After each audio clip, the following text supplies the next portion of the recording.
Welcome back. Let's look at primitive roots today. It's a recap of what we had done earlier. So I begin by highlighting why we have to study primitive roots, and I'm saying that primitive roots are used in cryptography, in the Diffie-Hellman key exchange protocol, which uses discrete log problem, and the discrete log problem is based on the properties of the primitive root. That means for us to do the Diffie-Hellman key exchange protocol, we must know how to find the primitive roots. That is not the only use of the primitive roots. The other one is that primitive roots are used in digital signature algorithms and public key crystal systems.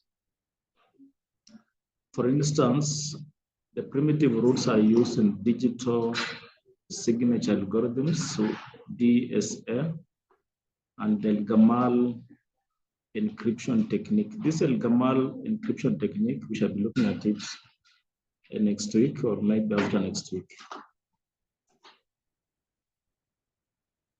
Now we looked at one crypto system. We looked at the RSA. So the next crypto system that we'll be looking at would be the El-Gamal.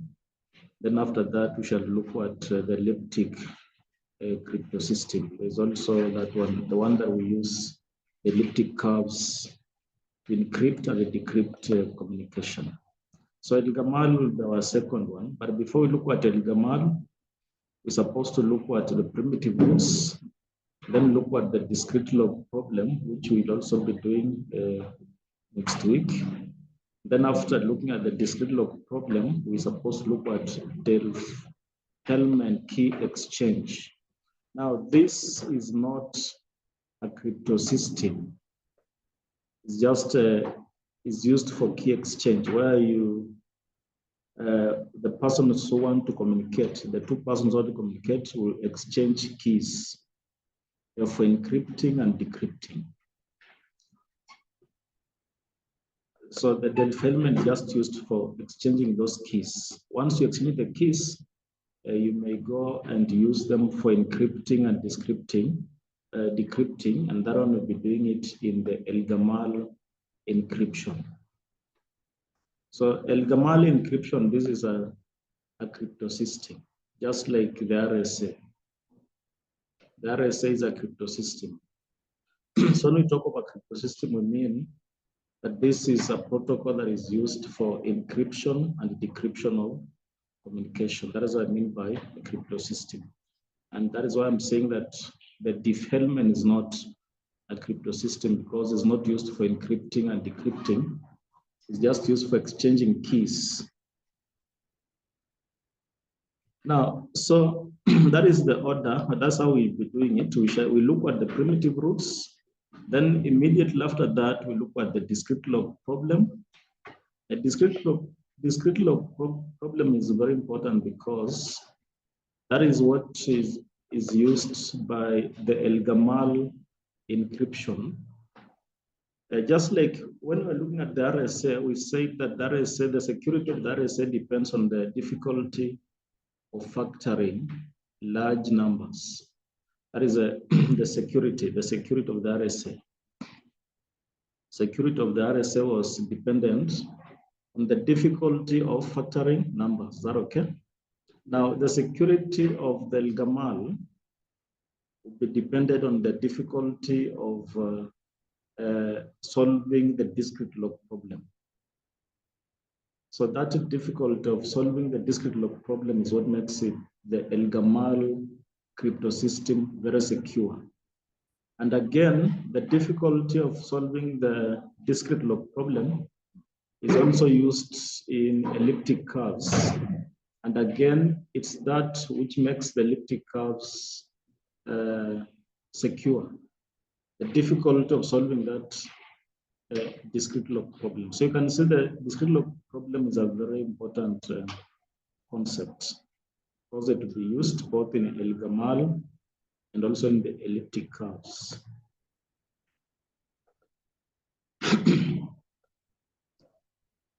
Now, so what we are doing today is just want to see how to find primitive roots. And before that, we have to define what a primitive root is. And I've said that supposing I have an integer r, if I is a positive integer greater than 1,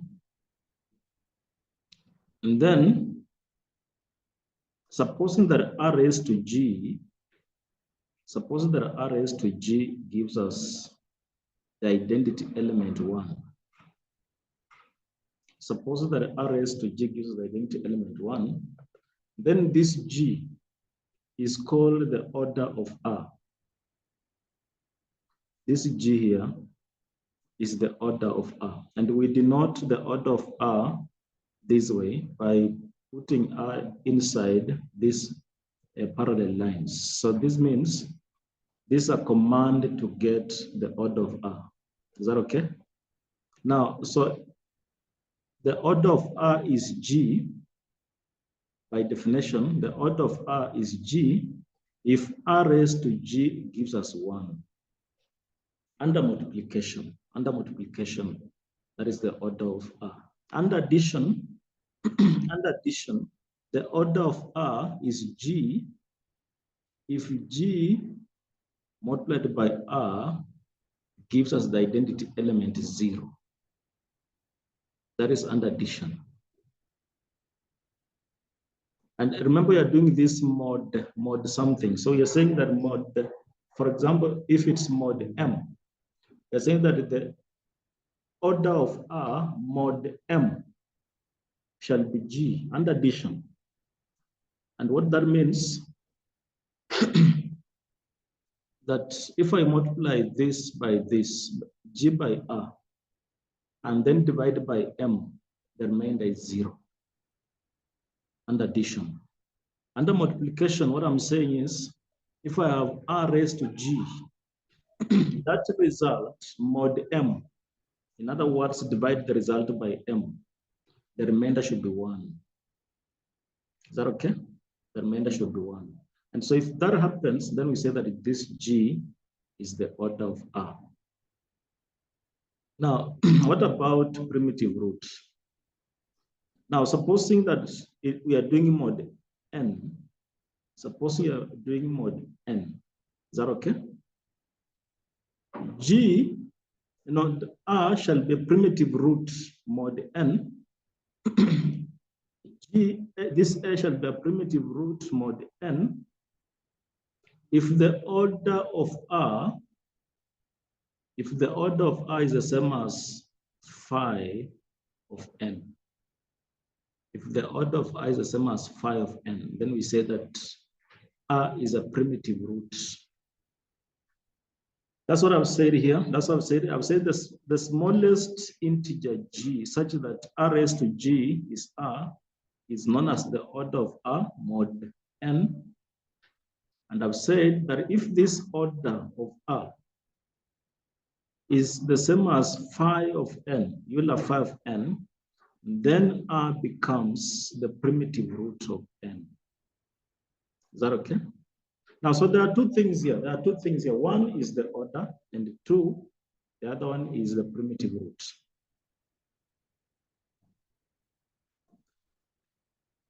Now, so for you to get primitive root mod n, what that means is that you must get, you take the elements. If you are talking of mod n, the elements mod n are the elements 0, 1, 2. Let me avoid 0 because we're talking about multiplication. If it's multiplication, then those are the elements 1, 2, 3, all the way up to n minus 1. So elements which are primitive roots mod n should be part of these elements. And what we are saying is that their order should be equal to phi of n. So that is what that example says. That definition says that. So let's look at an example, and then it will make our work easier.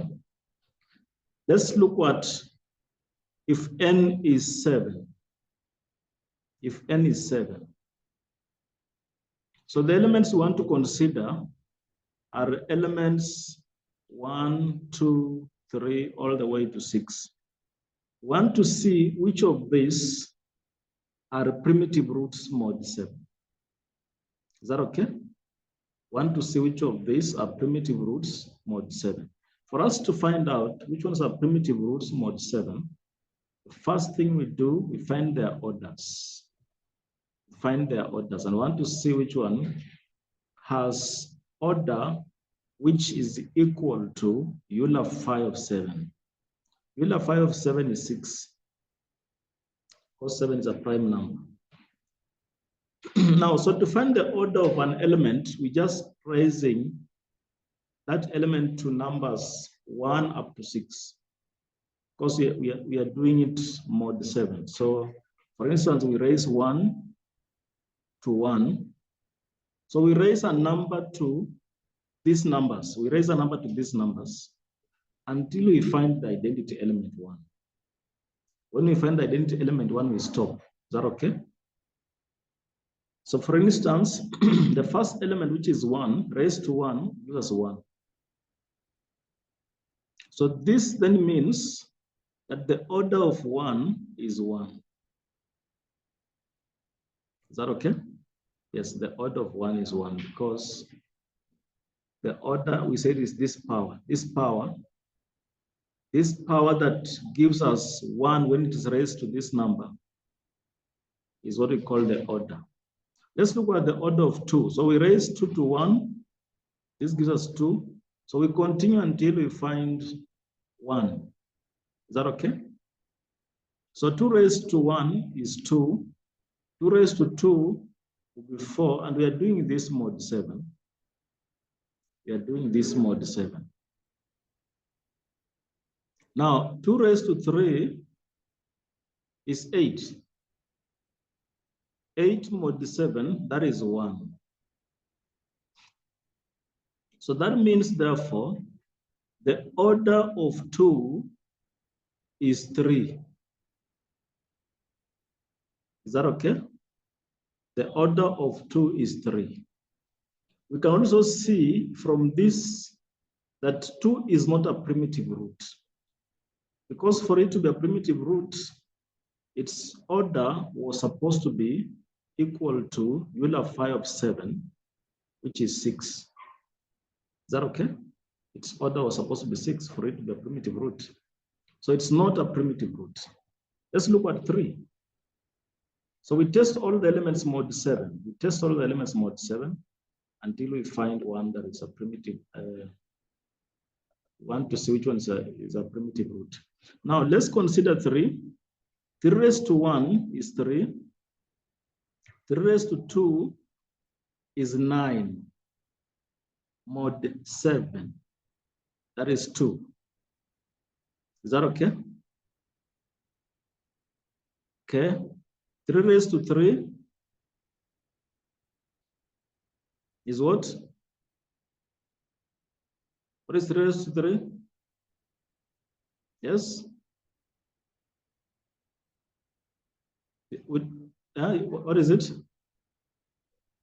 Okay. Yeah, but it's easier to do it this way.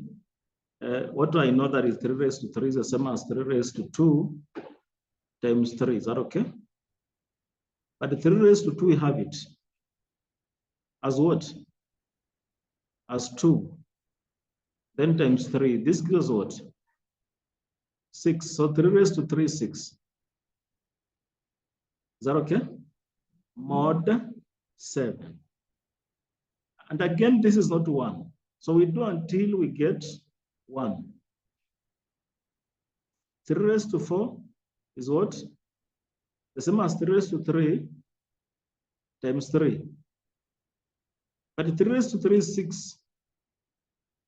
Is it? Then times 3. What is this? 4, is that okay? Is it 4? Mod 7. Mod 7, is that okay? 18, because 4 goes there, 7 goes there twice. So 14, the remainder is 4. And again, this is not 1, so we proceed until we get 1. 3 raised to 5 is 3 raised to 4, which is 4, times 3. Is that okay? What is this? What is this? Is it 5? This is 5. So we proceed until we get 1. 3 raised to 6, and this is the last time we are doing because we are to use numbers mod 6. Mod 6, we are using numbers 1 up to 6. 1 up to 6. So let's see whether this one gives us what this one gives us.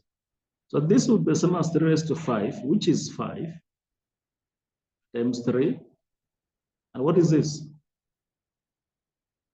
What is this?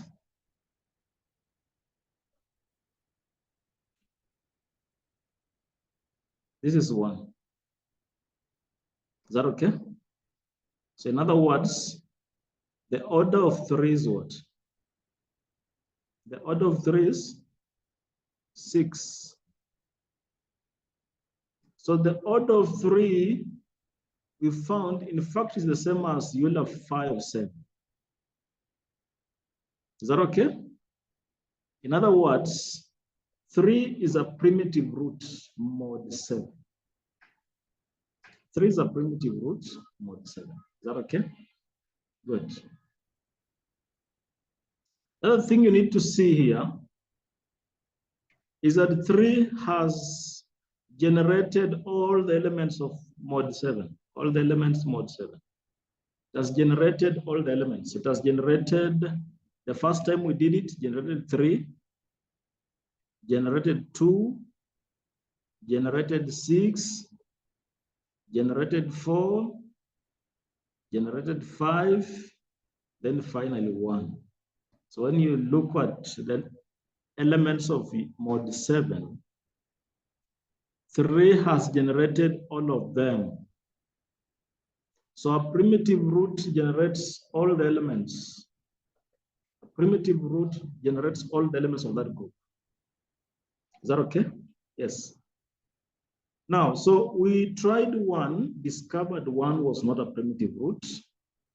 2 was not. 3 is a primitive root. Let's try 4 and see whether 4 is a primitive root. And there's a concept I've just introduced there, the concept of generating the elements of a group. I've said that if it's a primitive root, then it will generate all the elements of that group, mod n.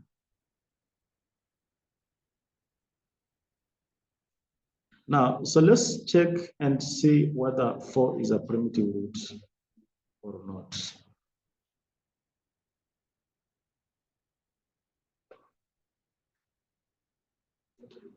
So again, we begin 4 raised to 1 is just 4. We are doing this mod 7. Is that okay? 4 raised to 2. What is that? That is 2. 4 raised to 3. This will be the same as 4 raised to 2 times what? Times 4. Is that okay? But 4 raised to 2 is 2. So this is what? Is it 1? We've reached the identity element, so we stop. So we can say that the order of 4, therefore, is what? Is 3. We can also say that 4 is not a primitive root. Mod 7 is not a primitive root, mod 7. Now look at what 4 has generated. 4 has generated 1, 2, and 4. So it did not generate the entire group, only generated 1, 2, and 4. Is that okay? So it was not able to generate the entire group. So it's not a primitive root. I want to check 5. And then we go to another example. But what is interesting here is that you're supposed to know how to find a primitive root, because we've said this would be very crucial in finding a discrete log. And we know discrete log will be very important in even elliptic curves. Now, so let's find whether 5 is a primitive root. So 5 raised to 1, what is that? This is 5. As a minute, where is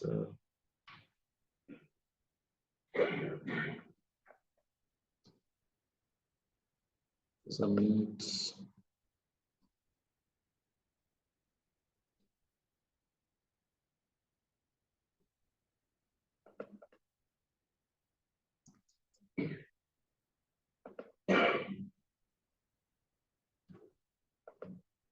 Now, let me just share again.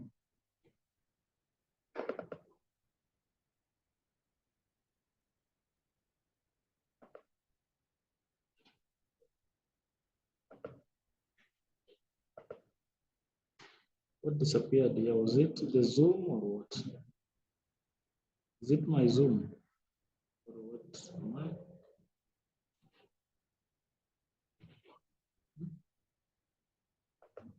Am I online or what?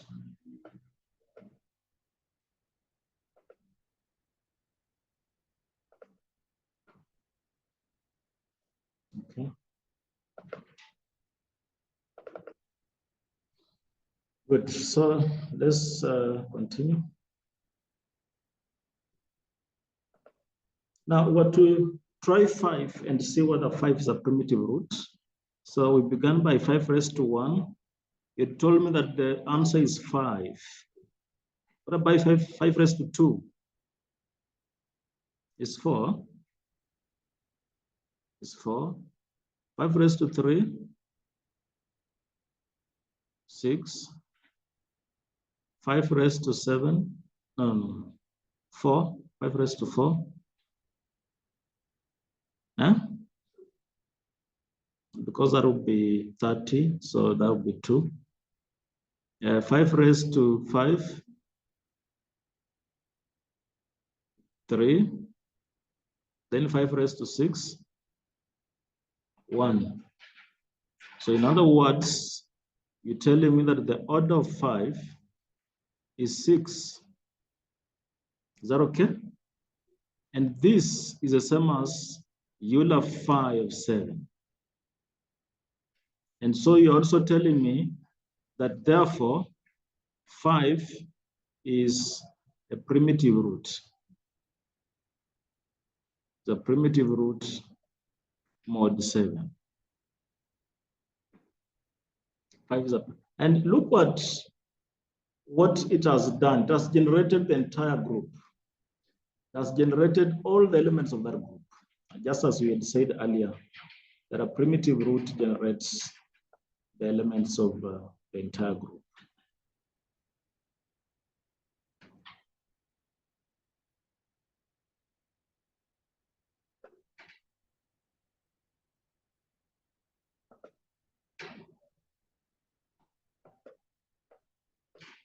Now, so that example had 2 primitive roots, 3 and 5. It had 3 primitive roots. And let's try this example. Compute the order of 2, 3, and 5 mod 23. And then the question is, which of these are primitive roots?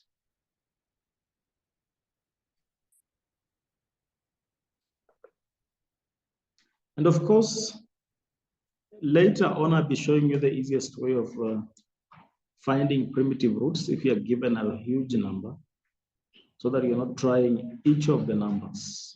Is that okay? so that you're not trying this number, try that number. There are so many, there's an easier way. This method I'm using so that you understand the issue of order and at the same time understand what a primitive root is. But we have an easier way of finding primitive roots if you're given a huge number. And it's not a very easy way, of course. It's not a very easy way because the issue of primitive roots is not supposed to be easy.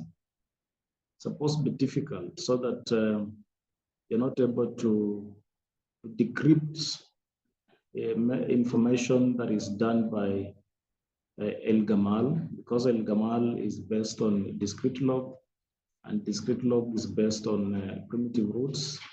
So this is supposed to be a difficult problem, so that somebody cannot easily decrypt your communication that is encrypted using the El-Gamal. But it will be a shorter way for slightly small, for not very big numbers, but relatively larger than the ones we are doing now. Now let's see how to get the order of 2, and we are doing it mod 23, and of course we are still using the same method. So we take 2 raised to 1, that would be 2. Is that okay? 2 raised to 2, 2 raised to 3, is it? 2 raised to 4, 2 raised to 5, that will be 32 minus 23. Because this is the same as 2 raised to 4 times 2, which is 32. But we are doing it mod 23, so this becomes what? 9. Is that okay? What about 2 raised to 6? This will be what? 2 raised to 6 is just the same as 2 raised to 5 times 2. And 2 raised to 5, we have it as 9. So multiplied by 2, you have 18. Is that okay? Good. Okay, let's look at 2 raised to 7. We are doing this up to 22, up to n minus 1, n minus 1. And we are using also the powers from 1 up to n minus 1. But when we meet the result as 1, we stop there. When the result is 1, we stop. So 2 raised to 7 would be 36 mod 23, and that gives us what? 13, huh? 2 raised to 8, that would be 26 mod 23, that would be 3. Then 2 raised to 9, 6. What you discover is that there's no time the results will be the same. You'll be getting different results at every time until you get 1. When you find that you're getting the same results, it means there's somewhere you've gone wrong. Is that okay? 2 raised to 10, that would be what? 12. Is it? 2 raised to 11, that would be, is it 1? 2 raised to 11, is it 1? It is that okay? So that means the order of 2 is 11. But this is not the same as, Euler phi of 23. What is Euler phi of 23? What is Euler phi of 23? 22, is that okay? So what this then means is that 2 is not a primitive root. Is not a primitive root. Mod 23. is not a primitive root mod 23. Is that okay? Good. Let's try 3. Let's try 3 and see whether it's a primitive root. And I've done it here. So let's, to save on time, I've done it. 3 raised to 1 is 3. 3 raised to 2 is 9. And going up to 3 raised to 11 is 1. So it goes up to there. So it means the order of 3, the order of 3 is 11. This is not the same as Euler 5 of 23. So again, 3 is not a primitive root. Is that okay? Now, when you try 5, you discover that 5 raised to 1 will be 5, 5 raised to 2 will be 2, 5 raised to 3 will be 10, all the way up to 5 raised to 22, which is 1. So in other words, the order of 5 is 22. And this is the same as Euler 5 of 23. In other words, 5 is a primitive root. 5 is a primitive root of the numbers we were given. The question was, which one of them is a primitive root? And we're saying that 5 is. Now, so I wanted to try these questions just now before I show you the easiest way of finding primitive roots. So I have 3 questions. We have 4.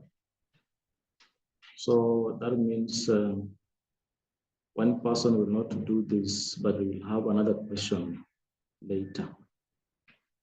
Or I can just add it here. I can add the 4th question. Find the orders of 1, 2, 3.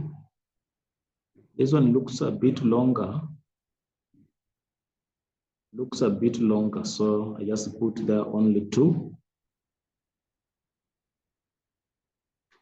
And I'm not adding there this other part that it says which of them, or let me just add there, which of this is a primitive root.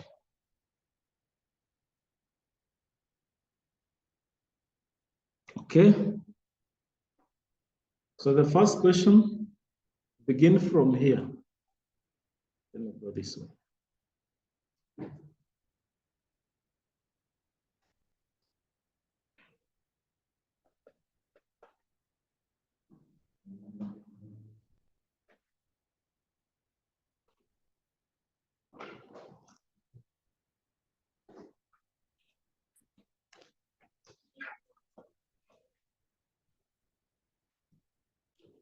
Question A, find the order of 2, 3, 9, modulo 10. Which of the 3 is a primitive root?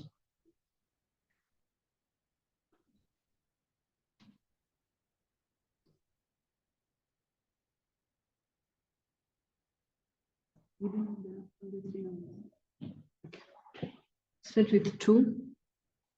2 to power 1 is 2. 2 to power 2, 4. 2 to power 3 is 8. 2 to power 4, 16. With 10 is 6. 2 to power 5,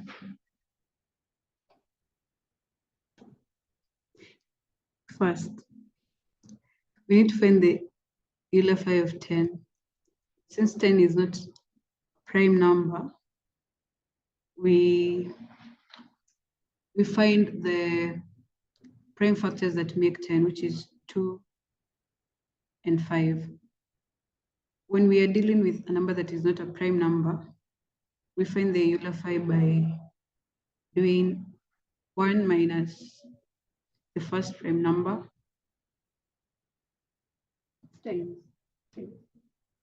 times 1 minus the second prime number, then the result times the number.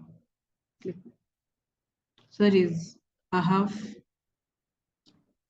times 4/5 times 10, which is 4. It is 4.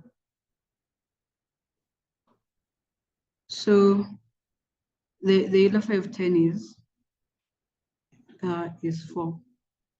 So we continue. 2 to the power 5 is same as the result of 2 to the power 4 times 2 to the power 1, which is 12. So the remainder is 2. Then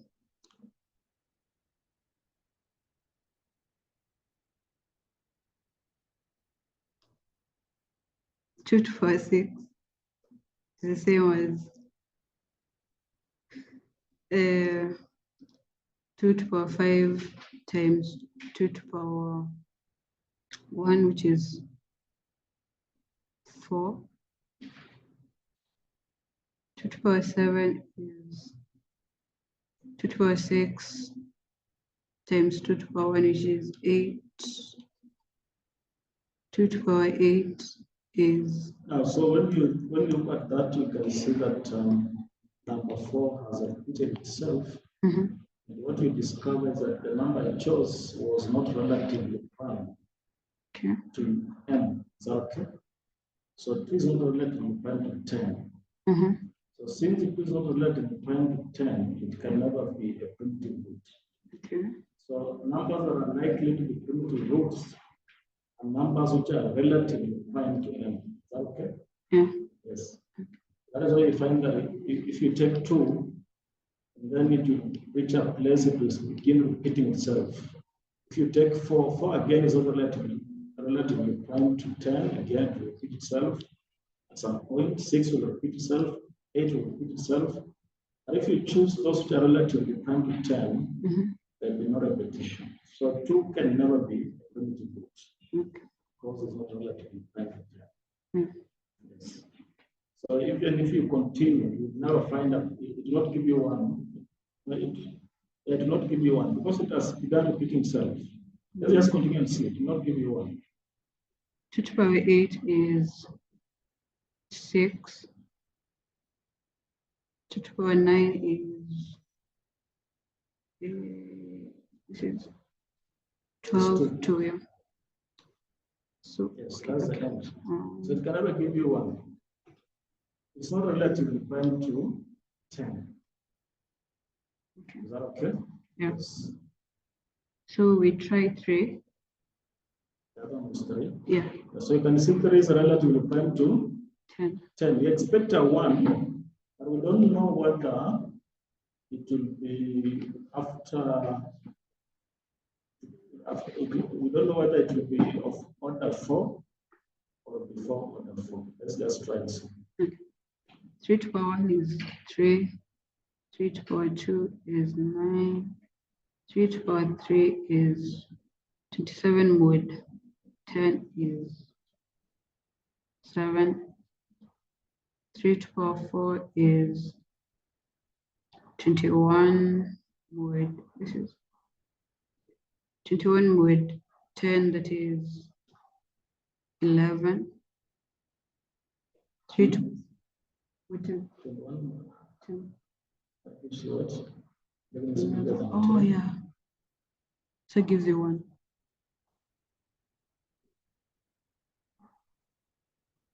Oh yeah, that gives you 1. Yes, gives you 1. So the order of 3 is 4. And 4 is the same as the Euler phi of 10, which is 4. So 3 is a primitive root 2. Primitive root mod 10. Yeah. Yes. So 3 there is a primitive root. And you can see it was relatively prime to 10.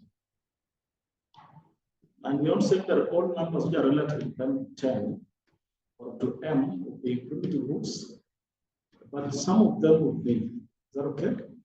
Some of them will be primitive roots, others will not. But if it's not relatively prime, then it can never be a primitive root. So let's try 9, which is also relatively prime, and see whether it's a primitive root. 9 to the power 1 is 9. 9 to the power 2, 81. 1.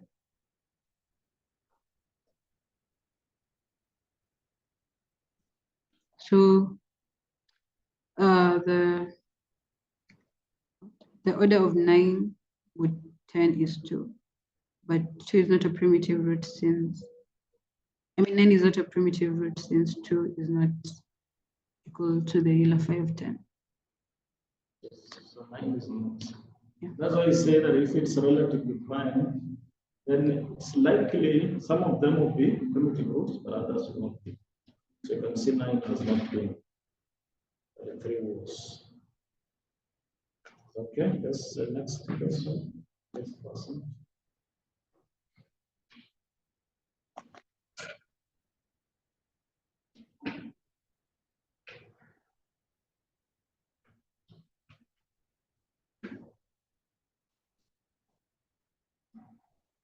So of course, now when you look at the next question, we are likely to disqualify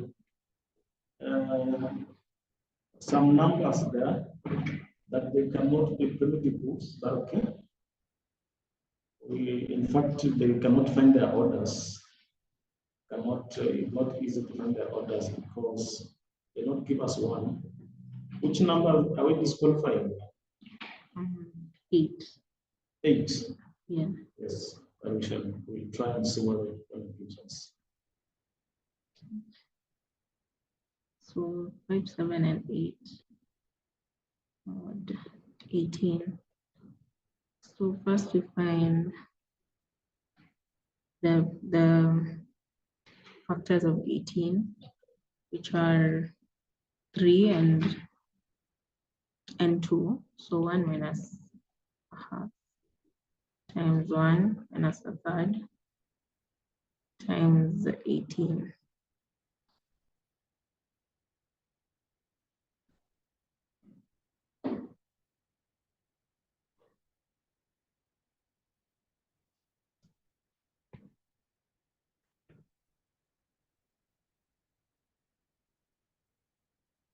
Okay, so the first number is 5. So we'll start with 5. Power 1 is 5. And 5 power 2 is 25 minus 18.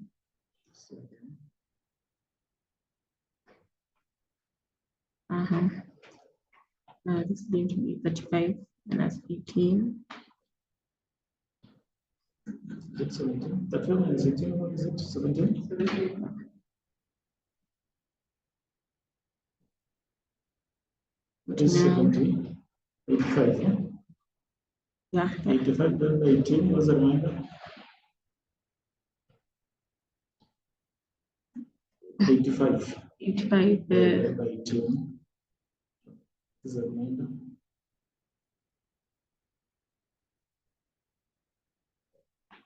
That is 13.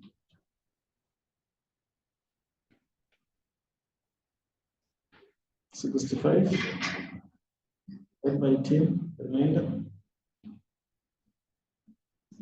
11. Then this one should be 1. That's 55. Yeah, 55. 55, 18 because the remainder is 1. Yeah. Okay. So the order of 6 is order of 5, 6, which is equals to this. So 5 is a primitive root. So 5 is a primitive root. So Yeah, of 18. The next number was 7.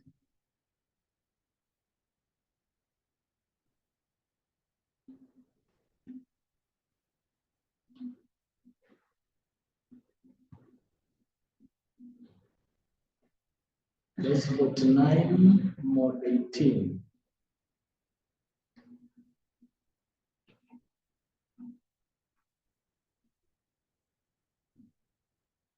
Huh?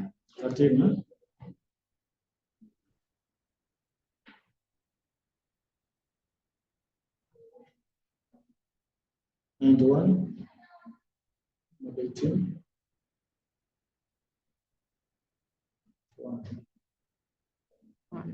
So the order of 7 is equals to 3. So 7 is not a primitive root. 7 is not a primitive root. Yeah.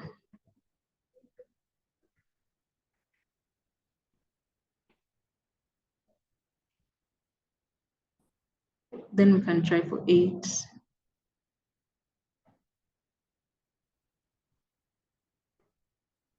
64 mod 18. 10. 10 mod 18.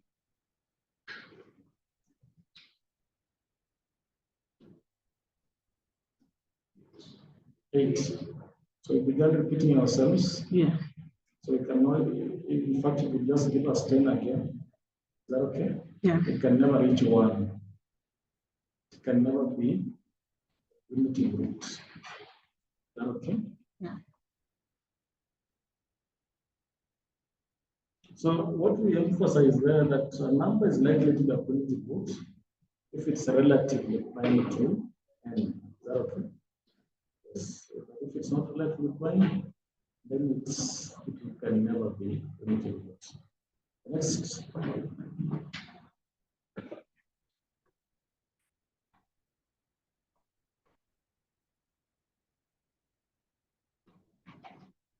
We're looking at 2, 3, mod 15. In fact, in mod 15, you can discover what number there. Which one is it? We are doing it all. We are doing 578 mod 22. It's okay. 578 mod 22. Is there anything we are disqualifying there? We're disqualifying 8. So that we only consider 5 and 7. Let's consider 5 and 7. So what you're supposed to do first is get the Euler file of 22, which is equals to, first you get the factors of 22, which is 2 and 11. So it's supposed to be, So there are only 1 and 10, which is 10. yes. So we get 10. So let's start with 5. So 5 raised to power 1 is 5. 5 to 2 is 25 minus mod, we're doing mod 22. So that is 3. Yeah. 5 to 3 is 3 times 5, which is 15. 5 to 4. 15 times 5 is 75 mod 22. Do you get to be 9?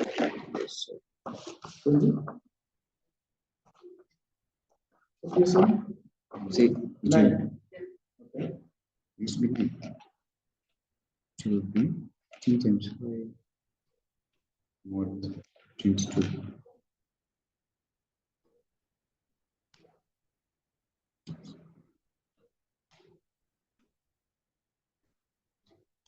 I guess 9.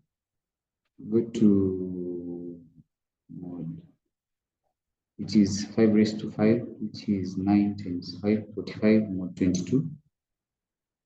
44. So we get 1. So we get that the order of 22 is 5, because you're getting 1. But it is not equal to the Euler file of 22. So we try 7. So let's go to 7. So just write that the part of 5 is what? I want to explain something again. The part of 5 is what? It's 5. Yes. And again, the word order. The word order, it means number of elements. Is that okay? number of elements. What it just means that 5 has generated 5 elements. 5 has generated. Let's just count the number of elements generated. 1, 2, 3, 4, 5. That's what the word order means. When we talk of the order of a group, we mean how many elements are in that group. Okay? So the order of 5 means how many elements will 5 generate therefore? Has generated 5 elements. Let's proceed. So we try 7. 7 to 1 is 7. 7 to 2 is 14. 7. Oh, sorry, not 14. That is 49 more 22. That is 5. Sorry. 7 to 3 is 5 times 7, which is 35 more 22. That is 13. Yes. 7 to 4 is 13 times 7 more 22.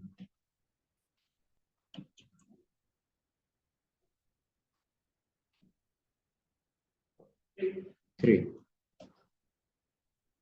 We have 7 raised to 5, which is 3 times 7, which is 21. Have 7 to 6, which is 21 times 7.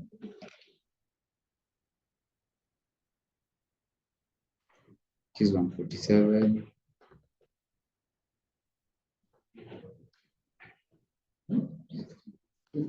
15. Yes. So that is 7 to 7, which is 15 times 7 more 22. 5 more 22.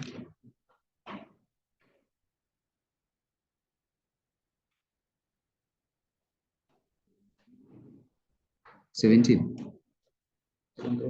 Yeah. So getting 17. 7 to 8. 17 times 7 more 22. We're getting 9. Getting 9. 9 times 7 more 22.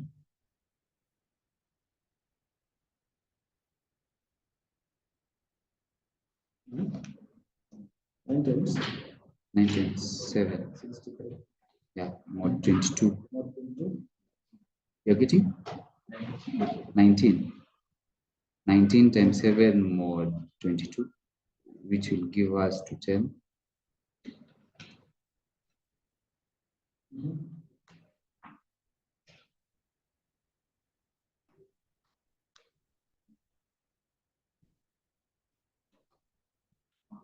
Getting 1. So we've gotten the order that is giving us 1. So which is 7 to 10. So that is the Euler was giving us 10. Yes, the Euler is giving us 10, and that is the order that you're getting. That means 7 is a primitive root. Yeah. Okay.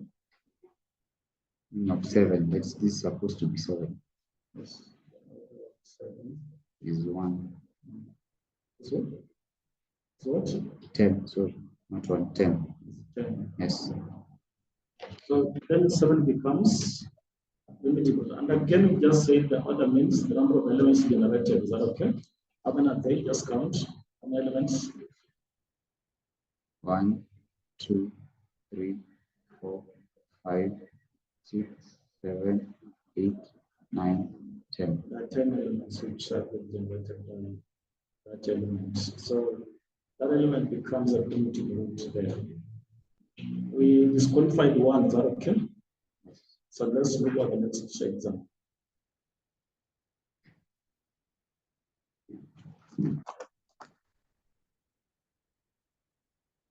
The next example.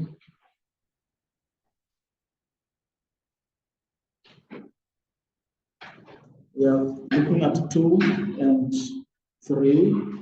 Let's see whether we can disqualify 1 there before we proceed. Which one are we disqualifying? That example D here. Which one are we disqualifying? That we count the primitive roots? We are disqualifying 3.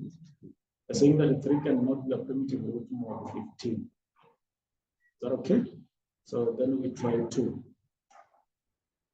Let's try 2 and see what I do with the primitive root. And this is this.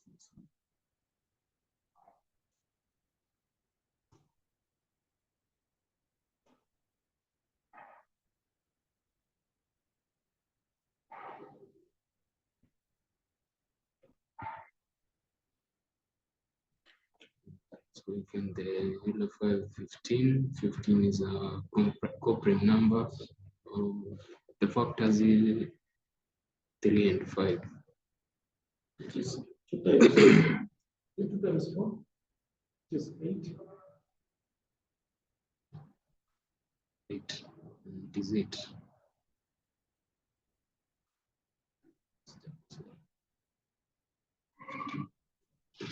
It is 8.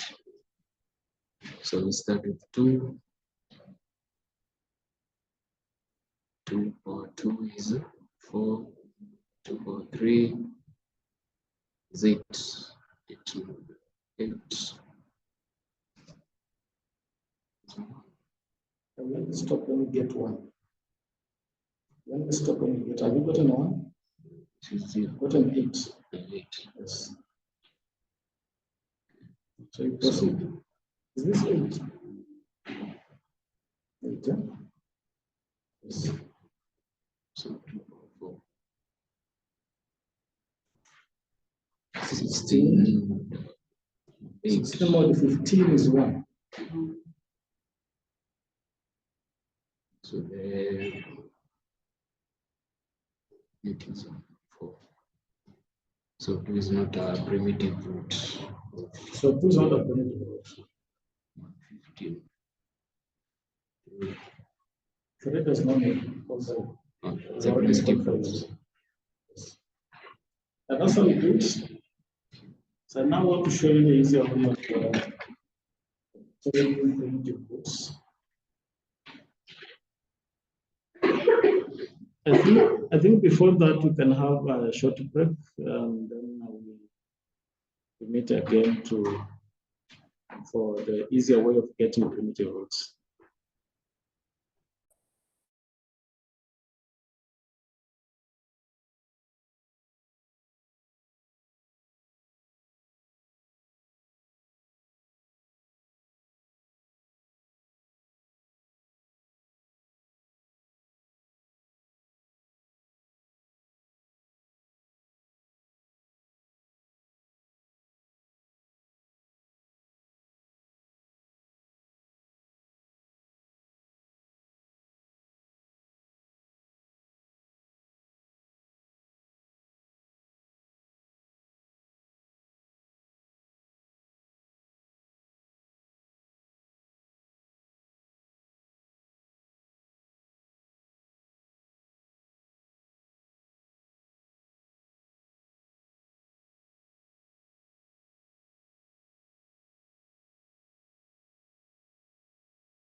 Now, so we had looked at how to find primitive roots. Now, we want to look at an easier way of doing that. But before just looking at that, or what we discovered from the previous discussion is that the number of primitive roots of a number n, that's what we're doing mod n, are given by this. Those are the number of primitive roots. So that means if you are given 7, then the number of primitive roots of 7, that is if it has any primitive roots, will be given by Euler phi of Euler phi of 7. So you find the Euler phi of 7, which is 6. Is that okay? Then you find the Euler phi of that again. That gives you how many primitive roots that number has. Is that okay? Yes. Our first example that we did, the first example was this one. Well, not this one. We did Euler mod 7. And we discovered that it had two primitive roots, 3 and 5. So we are saying, do you know how many primitive roots are there? We are saying to find the number of primitive roots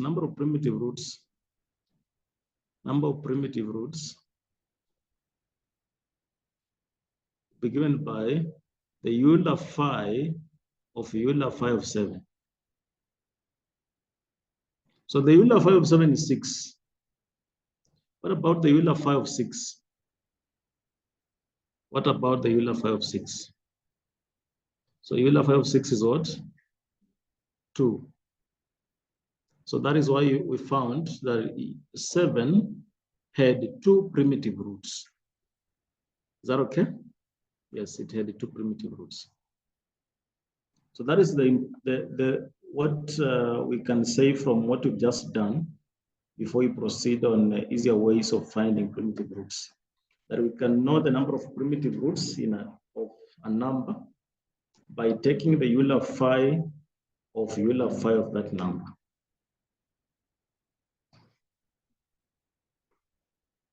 Now, so therefore, having said that, let's proceed on the easier way of finding primitive roots. Remember that the first example, the way we did, we tried all the numbers mod 7. We tried 2, we tried 1, we tried 3, tried all the way up to 7. And we are saying that trying each of the numbers would be a very long process. We want to see how we can shorten that process. Is that okay? So to shorten that, the first thing we do is to discover that numbers that will be primitive roots, just as we discussed earlier, will be numbers which are relatively prime to n. That means we omit those which are not relatively prime. So we don't need to try all the numbers. Is that okay? We may only try those which are relatively prime. That is our point. So we must know that only those which are relatively prime would form primitive roots. The other point that is very important again, that will help us to reduce on our working, is that we must note that the possible orders of those numbers, which are relatively prime to n, must divide n. The possible orders must divide n. Is that okay? The possible orders must divide n. That's a very important point also.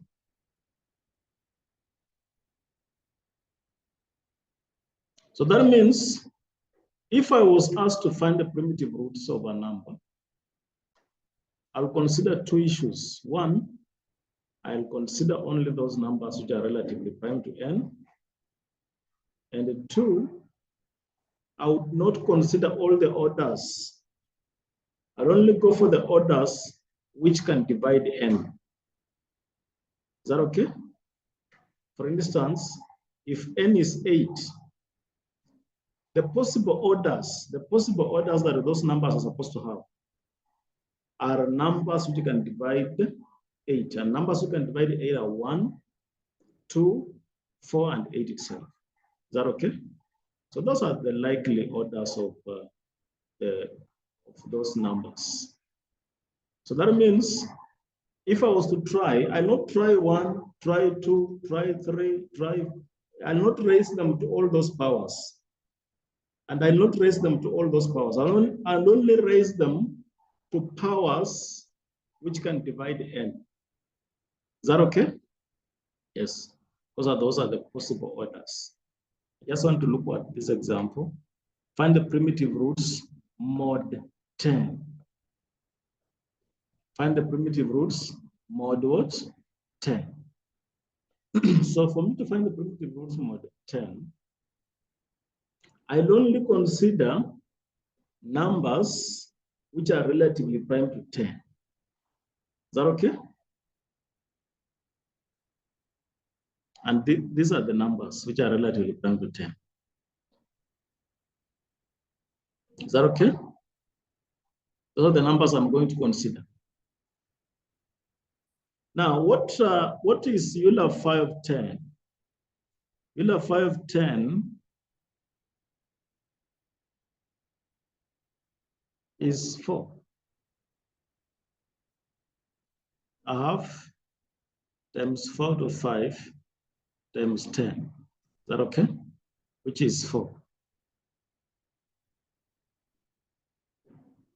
So the possible orders of these numbers, are numbers which divide 4. Numbers which divide Euler 5 of 10. Numbers which divide Euler 5 of 10. Those are the possible orders. Is that okay? Euler 5 of 10 is 4. So the possible orders are just 1, 2, and 4. So that's what I've said. That once I've noted that the numbers that are likely to be primitive roots are this, I will not do the way we've been doing. The way we've been doing is we've been taking 3 raised to 1, 3 raised to 2, 3 raised to 4, 3 raised to 5, until we find 1. That's what we've been doing. So I want to reduce on those steps. And now, instead of raising it to 1, 2, 3, 4, we are only going to raise it to numbers which divide Euler 5 of n. Is that okay? Yes. So now I'm now ready to do this question. I'm now ready to do this question now. The question is, find the primitive roots mod 7. And I begin by saying that the numbers which are likely to be primitive roots are those which are relatively prime to 10, are those which are relatively prime to 10, and they include 1, 3, 7, and 9. Is that okay? So I try each of them, and before I try them, I must find Euler 5 of 10. Euler 5 of 10, this is 4. So the possible orders of these numbers,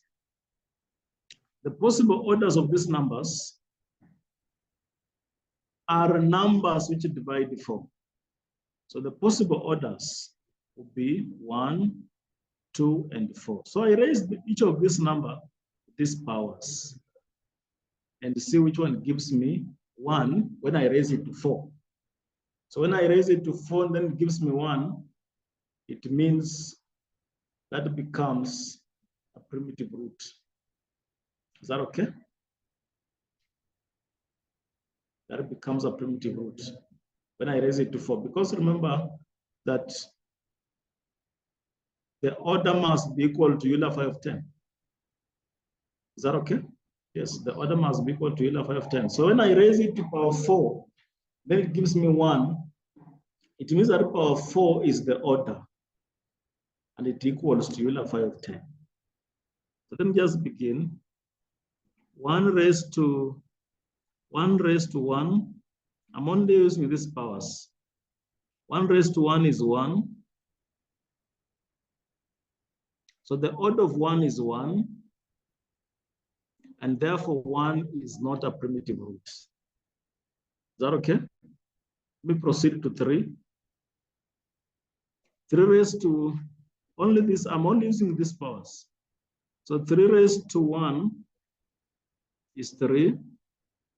3 raised to 2. 3 raised to 2. We are doing it mod 10.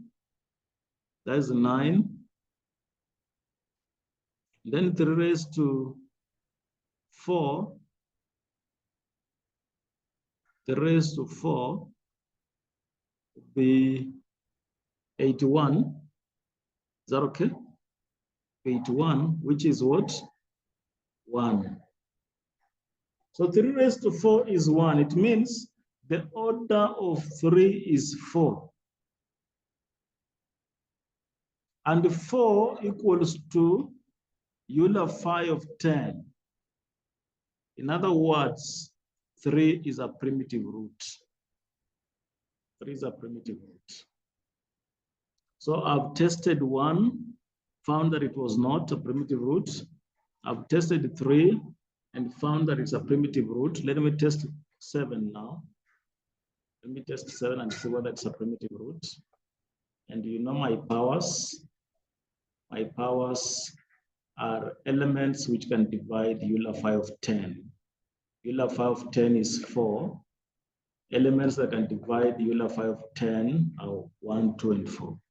So 7 raised to 1 is 7. 7 raised to 2 is 49. Is that okay? Which is 9. And 7 raised to 4 is what? Is 1. Because you know this is 81. 7 raised to 4 is 9 times 9 squared.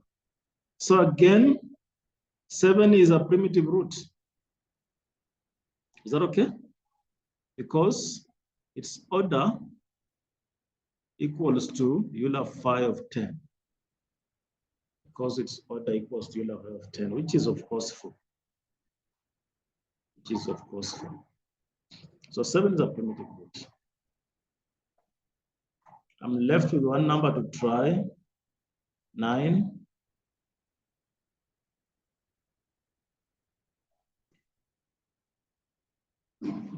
9 raised to 1 is 9, and 9 raised to 2 is 1. So the order of 9 is 2. And this is not equal to Euler phi of 10. It's not equal to Euler phi of 10. Therefore, we are saying that 9 is not a primitive root. It's not a primitive root. That's how, that is now easier, an easy way of finding, because we are using elimination. We've eliminated the numbers we are to try. Then again, when it comes to powers, we've again reduced. Is that okay? So it becomes easier, becomes shorter. Want to try this one again so that you understand what we are doing. We want to get the primitive roots mod 9. So first of all, we list those numbers which are likely to be primitive roots. Is that okay? So numbers which are likely to be primitive roots are those which are relatively prime to 9. Those numbers are 1, 2, 4, is it? Even 5, 7, and even 8. 1. So the only number that is not here is 3, 6, and 9. 3, 6 is the only one that is not here. So all these others are likely to be primitive roots. But let's see how many primitive roots are we expecting. The primitive roots we're expecting are given by this formula. We're only expecting 2 primitive roots. Out of all these numbers, only 2 are primitive roots. Of course, 1 is not. 1 is not, because 1 raised to 1 will give us 1, which is not Euler phi of 9. Euler phi of 9 is 6. Now, so what are our powers? We want to reduce on the number of powers we're going to use. So the powers or the orders are likely to be the numbers which can divide 6, 1, 2, 3, and 6 itself.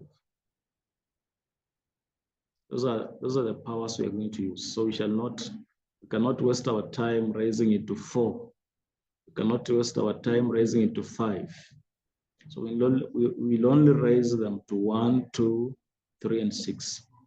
Now, of these numbers that are likely to be primitive roots, we've also disqualified one. We've also disqualified one.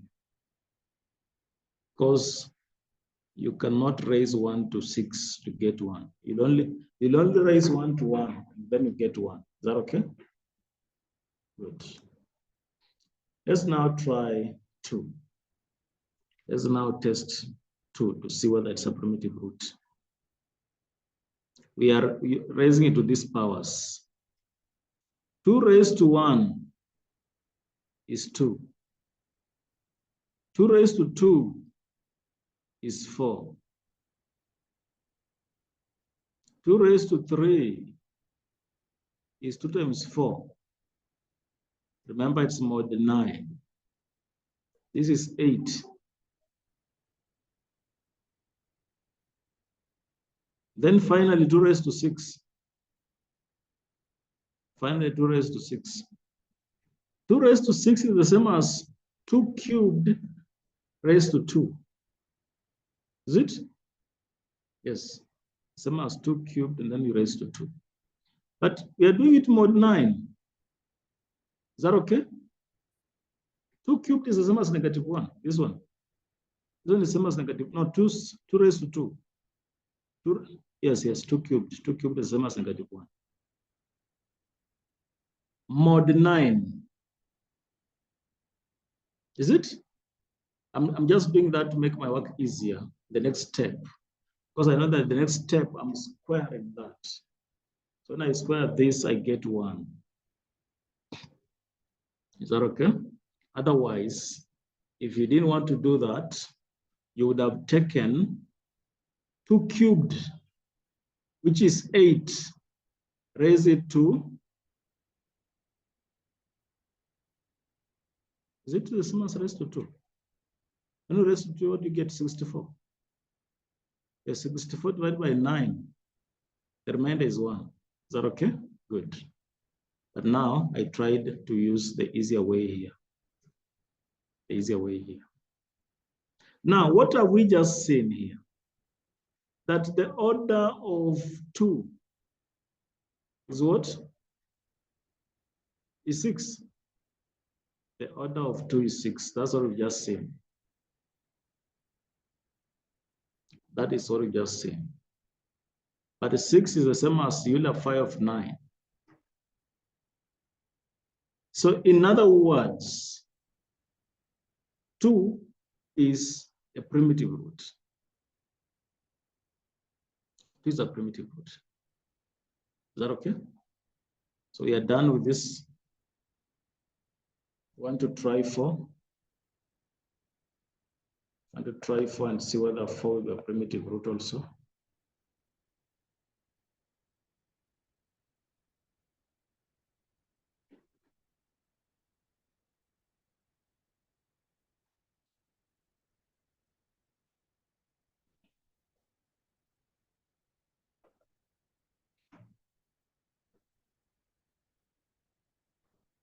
Okay, let's try 4 now to see whether it's a primitive root. 4 raised to, and our powers are still here. Our orders are still there. 4 raised to 1 is 4. Is that okay? 4 raised to 2, is it 7? Is it? In fact, if you want, you can write it as negative 2 to make your next step easier. Because we are doing it mod 9. You can write this as negative 2. Is that correct? Yeah? The same as negative 2. Is that okay? Now, so let's find, let's raise to 3 now. 4 raised to 3 is -2 times 4, which is what? -8. -8 is the same as 1.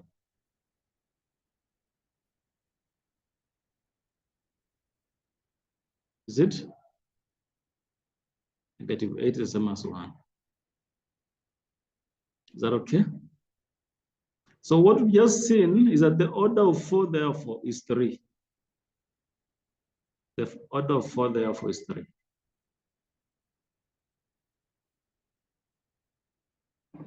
Are we to get up to that point? Or see, the only problem is when I use the negatives. So maybe somebody may not be seeing. Just using them so that I have smaller numbers to work with. Is that okay? Otherwise, at this point, you would have just written 7. Then at this point, it is 7 times 4, which is 28. Mod 9, again, that gives you 1. Is that okay? Good. So 4 is not a primitive root. So you've tried 4. Let's try 5.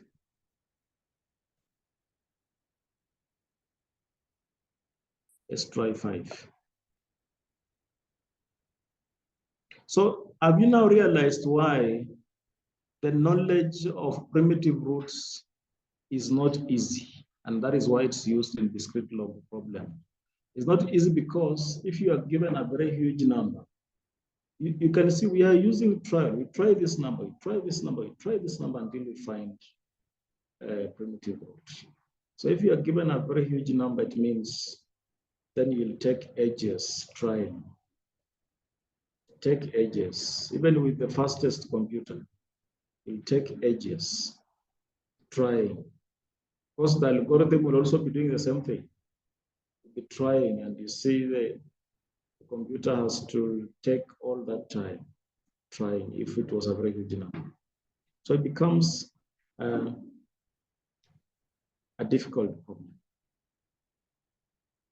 and therefore used in discrete log, and therefore used in encrypting and decrypting of communication. So there's no other way. You have to try. Is that okay? You have to try, even if it is an algorithm. And you've designed the algorithm. That is what the computer is just doing, just trying this number, and so on. You've just told it, try this, try this. Then when you reach this one, you exit, you stop. Is that okay? So it just does that.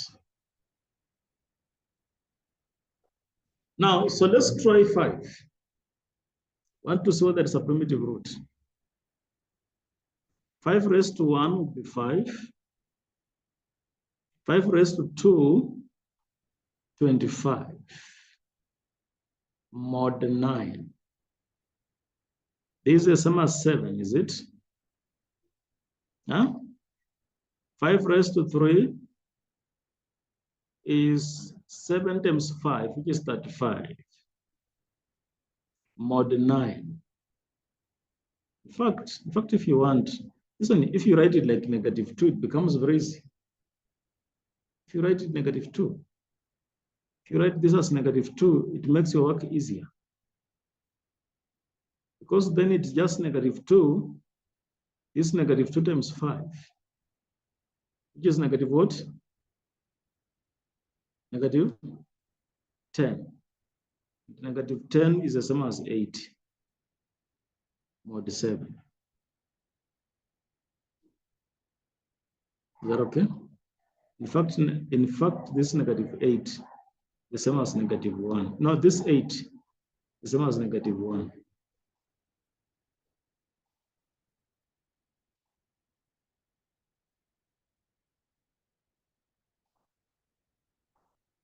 Is it?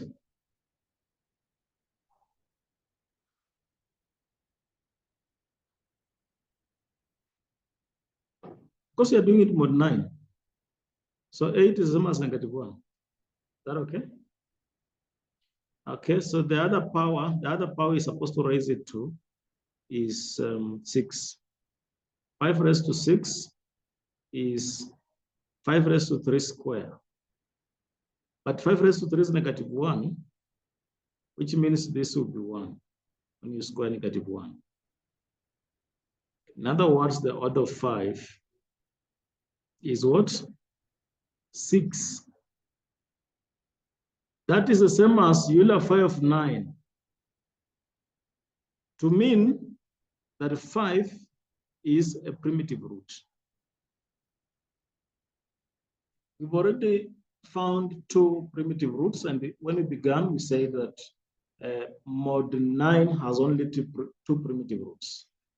So it's needless continuing to try and check 7 and then check 8. Is that okay? Because mod 9 has only 2 primitive roots. And we found that 2 was a primitive root. And we've also found that 5 is another. So it then means 7 cannot be a primitive root. And 8 can also not be. Is that okay? Yes.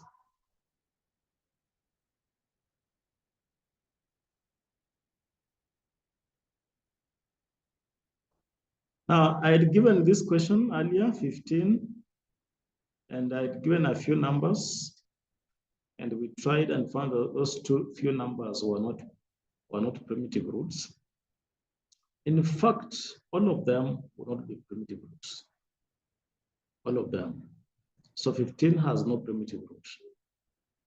It's not only the only number without primitive roots. We have so many numbers without primitive roots. Is that okay? We have so many numbers. You see, what are the numbers relatively prime to 15? We have 1, we have 2, we have 4, we have 7, 8, 11, 13, 14. Is that okay? All of this, when you try them, none of them will be a primitive root. None of them. Is that okay? What is the Euler phi of 15? Euler phi of 15 is 8. And you see, to try this, you're only trying with the powers that can divide 8. The powers that can divide 8 are 1, 2, 4, and 8 itself. So when you raise these numbers to all of these powers, none of them are primitive roots. That's why I've said, for instance, when you try the order of 1, this 1, you find that it would be 1. When you try 2, you find that its order will be 4. When you try 4, you find that its order will be 2. When you try 7, you find that its order will be 4. 8, its order will be 4. 11, its order will be 2. 13, its order will be 4. 14, its order will be 2. So none of them will have an order of 8. None of them will have an order that is equal to Euler phi of 15, which is 8. So none of them is a primitive root. Now, again, I've repeated why the reason why primitive roots are important. I've said primitive roots are very important in cryptography, especially in Diffie-Hellman key exchange and the RSA algorithm, of course, in El-Gamal. In El-Gamal, in fact, this is supposed to be El-Gamal. El-Gamal.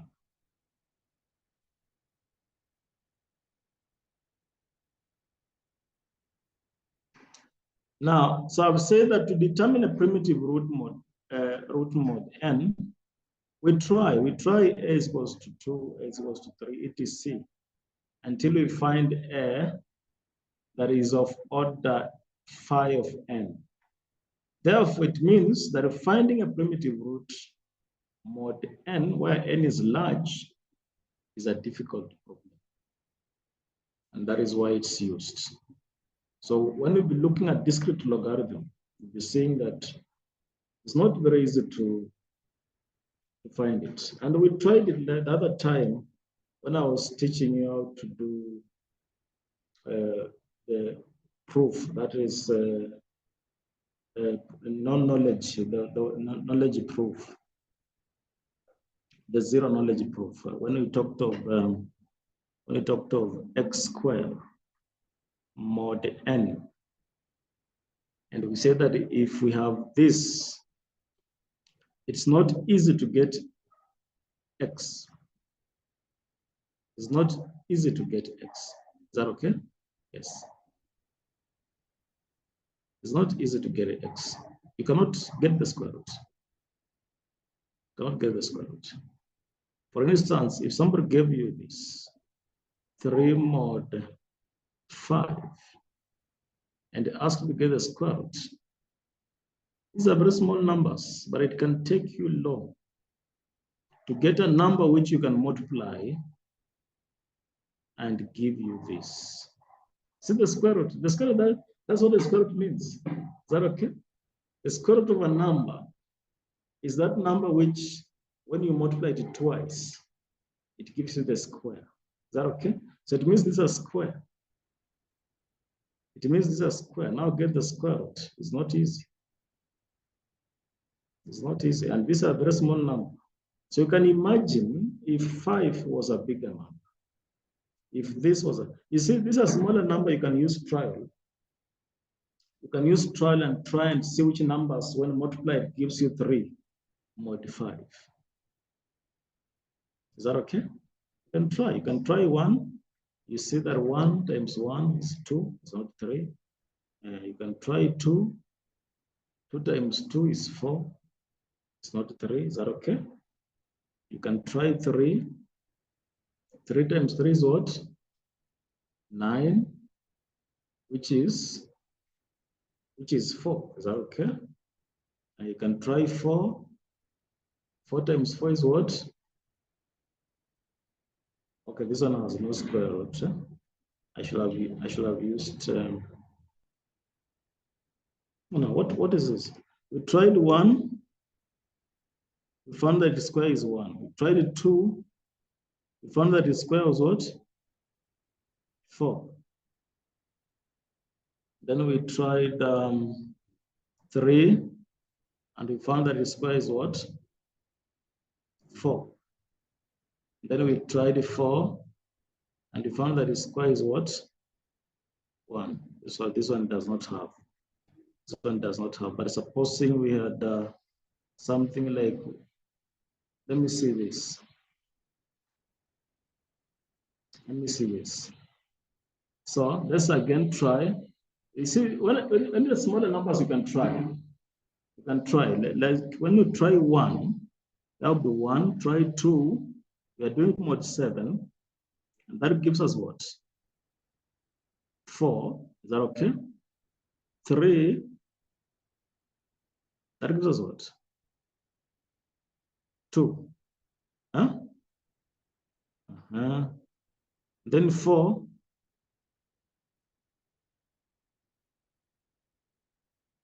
That gives us what? 2. Then 5.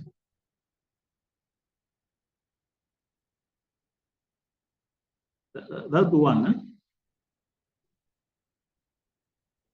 Huh? Is it really 1?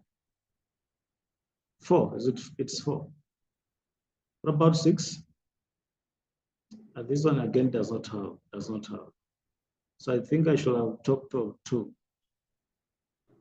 2 mod 7. When you try, use trial, and you find that the square root of 2 mod 7 is 3 or 4. Is that okay?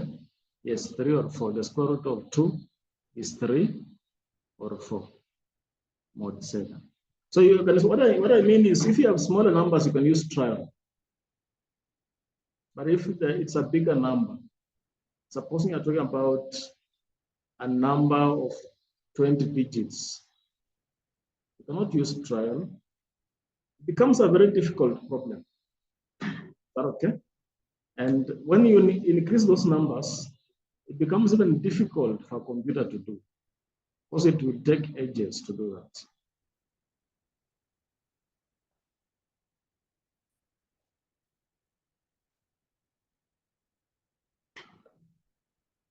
Okay, so you come and do this. Find the primitive roots, and I just want us to use the simpler method we've learned, where you identify the numbers that are likely to be primitive roots. Then you identify the powers that we shall be raising to, and then we proceed. So these are how many questions? These are 6 questions. And we have 4, so we have 2 people who take 2 questions each.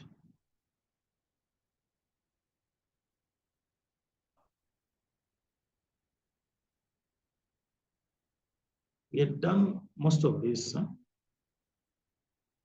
but we were finding orders at that time.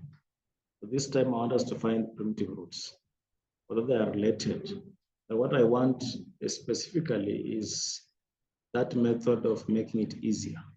Is that okay? That's what I want to look at. First person.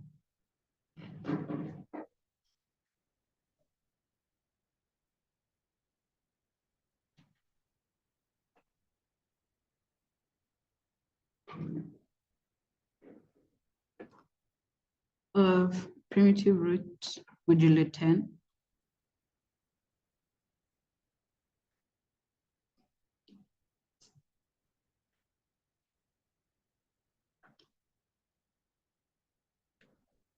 Modulo 10. So we find the numbers that are relatively prime to 10, which are 1, 3, 7,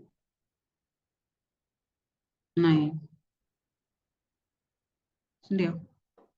Then the Euler phi of 10 was 4. So to find the powers that we're going to use, we find the numbers that can divide 4, which is 1, 2, and 4 itself. So we're going to raise to these powers.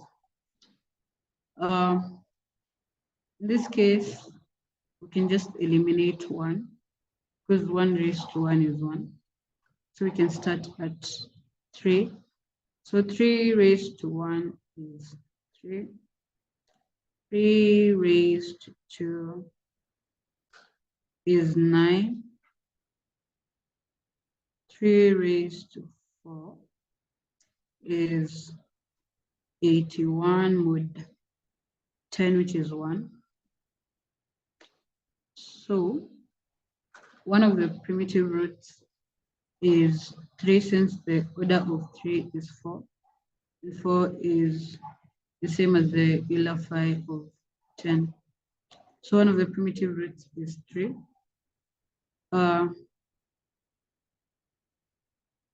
The second one will be, we continue. So try 7. 7 raised to 1 is 7. 7 raised to 2 is 49 with 10, that is 9. 7 raised to 4 is 81 with 10, which is 1.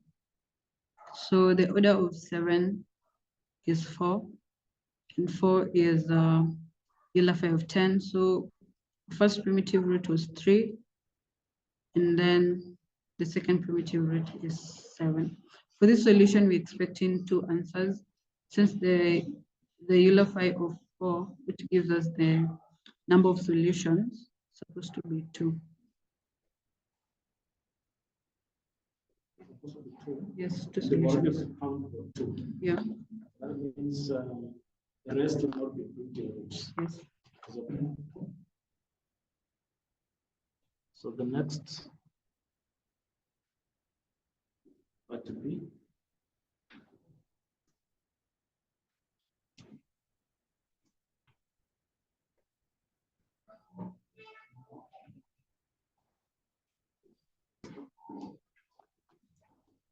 So the next is mod 16. So the numbers that we're going to consider are 1, 3, 5, 7, 9, 11, 13, and 15. And then Euler pi of 16 is 8. So the powers that we're going to consider are 1, 2, 4, and 8. So we'll start with 3. 3 power 1.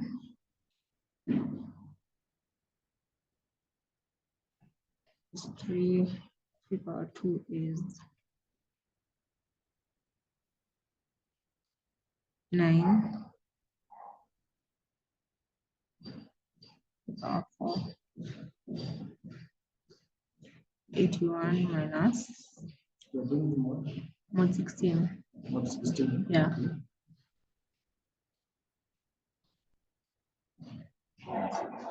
So that is 81 Yeah. mod 16 is 1. Eh?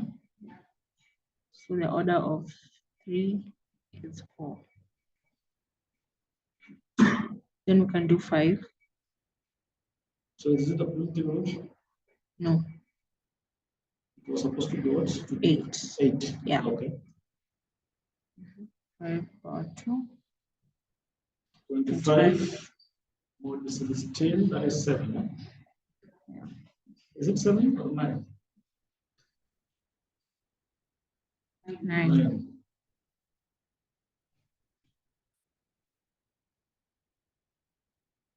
It's also going to be 1. 81, that's 81 mod 16, that is 1 again. The order of 5 is 4. Then we can do 7.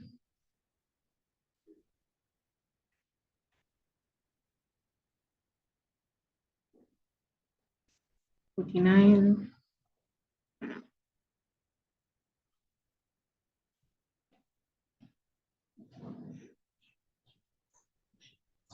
That is 49. 49. Mod 16.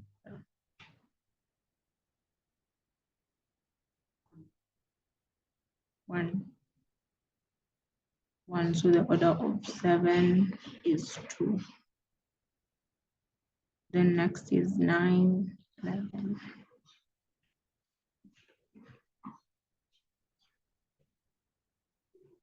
Also going to be 1.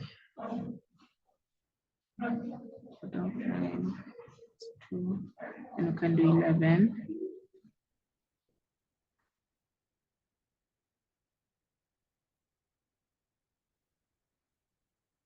What happened with 9? The order of 9 is 2. Or the order is 2. Yeah. Okay.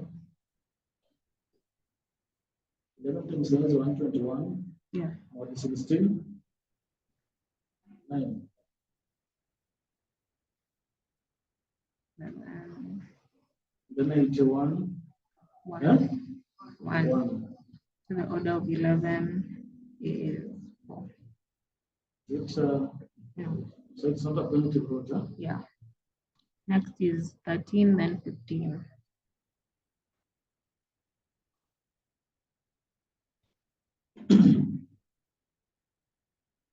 One is 9 mod 16. mod what? 16. 16. One is 9 mod 16. 9. 9.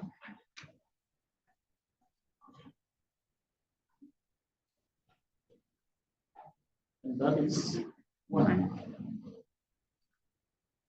So order of 13. And then now 15. So again, that is not a primitive root. Yeah. Okay. 50 raised to 1.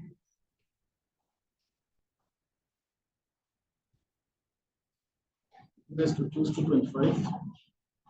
No, 16. 16, eh? Yeah.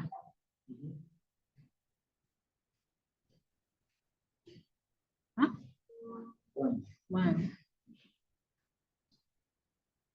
The order of 15. So none of them is a primitive root. Yeah. So we can say that 16 has no primitive root. Is that okay? Yeah. I said there are so many numbers that have no primitive roots. So 15, they are saying 16 also.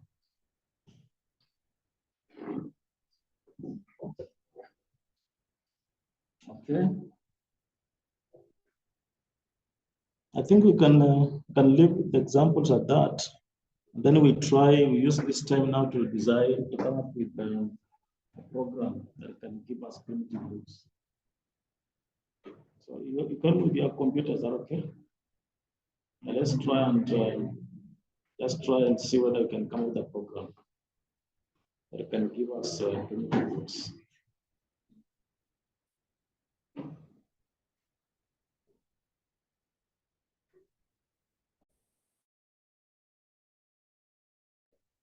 So 1, 2, create a program that can give us primitive roots. Then we test it. We test it with examples we've done.